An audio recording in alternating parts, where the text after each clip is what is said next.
এখন position of adjective, অ্যাজেক্টিভের বিভিন্ন position সম্পর্কে আমরা যদি দেখি, আরেকটা কথা বলে নিই, অ্যাজেক্টিভ অ্যাকচুয়ালি কী। অ্যাজেক্টিভ সবসময় নাউন এবং প্রোনাউন এই দুইটাকে মডিফাই করবে। এই ছাড়া কিন্তু অ্যাজেক্টিভ কোনো কিছুকে মডিফাই করতে পারবে না, ঠিক আছে। আর এখানে আরেকটা কথা বলে রাখা ভালো, অ্যাডভার্ব হচ্ছে এই নাউন এবং প্রোনাউন বাদে rest of the parts of speech, প্রত্যেকটা পার্টস অফ স্পিচকে মডিফাই করতে পারে। নাউন প্রোনাউন ব্যতীত প্রত্যেকটা পার্টস অফ স্পিচকে মডিফাই করতে পারে অ্যাডভার্ব। এখানে একটু বলে রাখলাম যাতে পরবর্তীতে সুবিধা হয়। ওকে, আচ্ছা দেখি আমরা এই যে এই স্ট্রাকচারটা আমরা কিছুক্ষণ আগেই পড়ে আসলাম, সো এটাকে আমি আরেকবার ডিসক্রাইব করার প্রয়োজনীয়তা দেখি না। তারপরেও বলি যে এই ডিটারমিনারের পরে যখন আমাদের তিনটা ওয়ার্ড থাকবে তখন লাস্টেরটা হবে নাউন, ঠিক তার পূর্বেরটা হবে অ্যাডজেক্টিভ এবং তার পূর্বেরটা হবে অ্যাডভার্ব। তার মানে অ্যাডজেক্টিভের জায়গাটা তো দেখলাম, এখানে নাউনের পূর্বে বসছে, ঠিক আছে। আচ্ছা, যেমন Kamal is the most intelligent বয়, এখানে বয়ের পূর্বে বসছে ইন্টেলিজেন্ট, এটা হচ্ছে অ্যাডজেক্টিভ। দাটা কি ডিটারমিনার এবং তার পূর্বেরটা কি অ্যাডভার্ব, ঠিক আছে। আচ্ছা, এবার একটা ইম্পর্টেন্ট বিষয় আমরা দেখি, একটি নাউনের পূর্বে যতই নাউন বসুক সবগুলা নাউন অ্যাডজেক্টিভের কাজ করে। যেমন আমরা দেখি কমলাপুর রেলওয়ে স্টেশন, আমরা যদি আলাদাভাবে লিখতাম যে কমলাপুর, তাইলে কিন্তু কি হতো, এটাকে একটা নাউন বলা যেত। যদি লিখতাম রেলওয়ে, এটাকে আলাদাভাবে আমরা নাউন বলতে পারতাম। স্টেশন, এটাকেও কিন্তু আমরা আলাদাভাবে নাউন বলতে পারি। কিন্তু যখন তিনটা একসাথে বসছে যে কমলাপুর রেলওয়ে স্টেশন, দেন স্টেশনটা শুধুমাত্র নাউন, তার পূর্বে যতগুলা নাউন থাকবে এগুলা অ্যাডজেক্টিভ হিসেবে কাজ করবে। কারণ কি, আমি একটু যদি বলতে চাই যে স্টেশন কি, স্টেশন রেলওয়ে স্টেশন, তার মানে স্টেশনকে তো মডিফাই করছে। কোথাকার স্টেশন, কমলাপুরের স্টেশন, মানে স্টেশনকেই কিন্তু সবসময় এই নাউনগুলা মডিফাই করছে, ঠিক আছে।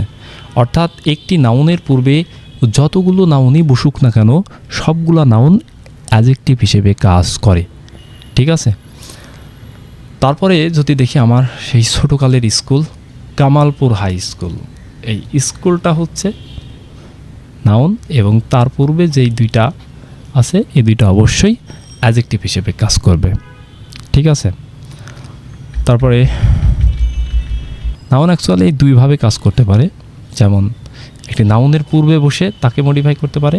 এতক্ষণ আমরা যেগুলো দেখে আসলাম এটাকে বলা হয় অ্যাট্রিবিউটিভ ইউজ, আর প্রেডিকেটিভ ইউজ হচ্ছে যেটা হচ্ছে তোমার প্রেডিকেটে বসে সাবজেক্টকে মডিফাই করে, অর্থাৎ নাউন বা প্রোনাউনের পরে বসে মডিফাই করে, এটাকে বলা হয় প্রেডিকেটিভ ইউজ অফ অ্যাডজেক্টিভ। আর যেটা নাউন বা প্রোনাউনের পূর্বে বসে তাকে মডিফাই করে সেটাকে বলা হয় অ্যাট্রিবিউটিভ ইউজ অফ অ্যাডজেক্টিভ, ঠিক আছে। পরে যদি আমরা আগাই, যে লিঙ্কিং ভার্বের পরে সর্বদা অ্যাডজেক্টিভ বসে, ঠিক আছে। আমরা আপাতত এইটুকু জানি, তারপরে আস্তে আস্তে সব জানবো। আচ্ছা, একটু বলে নিই যে লিঙ্কিং ভার্ব কি। লিঙ্কিং ভার্ব হচ্ছে এমন কিছু ভার্ব যে ভার্বগুলোকে কখনোই কোনো অ্যাডভার্ব মডিফাই করতে পারে না, ঠিক আছে। লিঙ্কিং ভার্ব কোনগুলা, এই যে be verb, become, remain, appear, seem, sound, feel, look, smell, taste, এইগুলাকে কখনো কোনো অ্যাডভার্ব মডিফাই করতে পারে না। আমরা একটু যদি দেখি এই এক্সাম্পলটা, করিম রাইটস স্লোলি, রাইট কি আমার লিঙ্কিং ভার্ব না, এর মধ্যে কিন্তু লিঙ্কিং ভার্বের মধ্যে কোথাও রাইট লেখা নাই।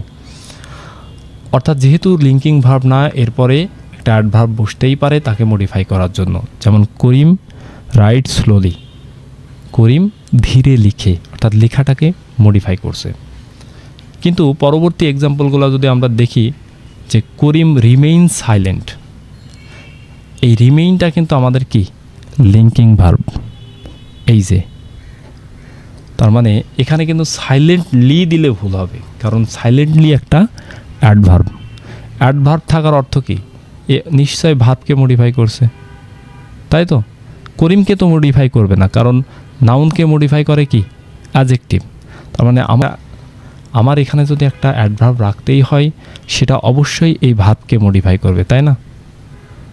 কিন্তু লিঙ্কিং ভার্বের শর্ত হলো তো ভার্বকে মডিফাই করতে পারবে না। তার মানে এখানে আমার কখনো কোনো অ্যাডভার্ব বসতে পারবে না, সাইলেন্টলি হবে না, অবশ্যই এখানে অ্যাডজেক্টিভ হবে, সেটা সাইলেন্ট। এই সাইলেন্টটা এই করিমকে মডিফাই করছে। তারপরে যদি দেখি শি ফিলস ব্যাড, ফিলটা কিন্তু আমার লিঙ্কিং ভার্ব। এই যে এর পরবর্তীতে কি আমার অ্যাডভার্ব বসতে পারে? অ্যাডভার্ব বসবে না, কারণ অ্যাডভার্ব বসলে অবশ্যই ফিলকে মডিফাই করতে হবে, যেটা লিঙ্কিং ভার্বের ক্ষেত্রে প্রযোজ্য না। এখানে অ্যাডজেক্টিভ বসবে, যেটা এই শিকে মডিফাই করবে। অর্থাৎ এখানে ব্যাডলি হবে না, অবশ্যই ব্যাড হবে। ঠিক আছে? আচ্ছা, এরপরে আমরা দেখি যদি এমনটা হয় যে রহিম ইজ ভেরি গুড স্টুডেন্ট। এখানে অনেকে বলতে পারে যে ভাই তাহলে এইটা তো লিঙ্কিং ভার্ব, এরপরে যে অ্যাডভার্ব, তাইলে কি এই স্ট্রাকচারটা ভুল? না, ভুল না। আসলে এই অ্যাডভার্বটাই ইজকে মডিফাই করিনি, এই গুড অ্যাডজেক্টিভকে মডিফাই করছে। যদি আমরা বলি যে রহিম ইজ ভেরি গুড স্টুডেন্ট, মানে রহিম হয় খুব ভালো স্টুডেন্ট, এই ভালোকে মডিফাই করছে। কেমন ভালো? খুব ভালো। গুডকে মডিফাই করছে, অর্থাৎ এই গুডকে মডিফাই করার জন্য সে অ্যাডভার্ব, অ্যাডজেক্টিভকে মডিফাই করার জন্যই সে অ্যাডভার্ব, নট ইজকে মডিফাই করার কারণে সে অ্যাডভার্ব। ঠিক আছে? আর আমি তো আগেই বলছি অ্যাডভার্ব যে সবসময় ভার্বকে মডিফাই করবে তা কিন্তু না।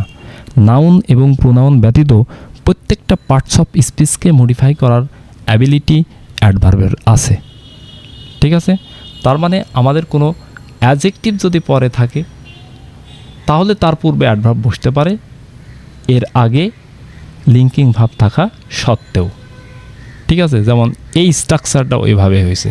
আমি সবসময় বলি এই স্ট্রাকচার মুখস্থ করা আছে, এই সেন্টেন্স মুখস্থ করা ভালো। সেন্টেন্স মুখস্থ না, সেন্টেন্সটা বোঝা ভালো, যাতে আমাদের এই আত্মস্থ হয়ে। আচ্ছা, এই ছিল আমাদের লিঙ্কিং ভার্ব, অ্যাডভার্ব, অ্যাডজেক্টিভ নিয়ে আলোচনা। কিন্তু একটু কথা বলেই দিই, একটা এক্সেপশনাল বিষয় আছে। এক্সেপশনাল সবসময় লাস্টে পড়াতে হয়, যাতে প্রথমে কোনো ঝামেলার সৃষ্টি না করে। যেমন এইটা, হি ফিলস মি ব্যাডলি। এখানে ফিলস হচ্ছে একটা লিঙ্কিং ভার্ব, সো এর পরে সবসময় অ্যাডজেক্টিভ বসা উচিত, নট অ্যাডভার্ব। কিন্তু যদি অবজেক্ট থাকে তাহলে এরপরে অ্যাডভার্ব